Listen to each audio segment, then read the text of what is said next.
To'rtta pultimiz, ikkita pultimiz bu darvoza uchun mo'ljallangan, ikkitasi bo'lsa ikkinchi darvozamiz uchun mo'ljallangan. Bu xonadonimizga дополнительный knopka qo'yib berildi.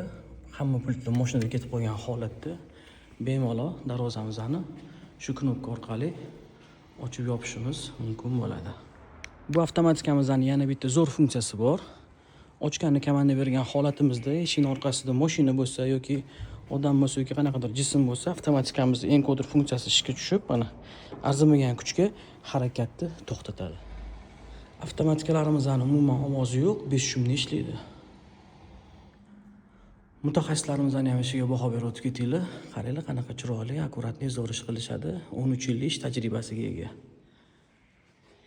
Sizlar ham xuddi shunaqa pult orqali darvozani ochib yopmoqchi bo'lsanglar, pastda telefon raqamini qoldiramiz. Telefon qilsanglar borib sizlarga ham Nice kompaniyasining avtomatikalarni o'rnatib beramiz. Mir avtomatika kompaniyasi har doim mijozlar uchun eng zo'r va eng sifatli mahsulotlarni tavsiya qiladi. Hammanglarga rahmat.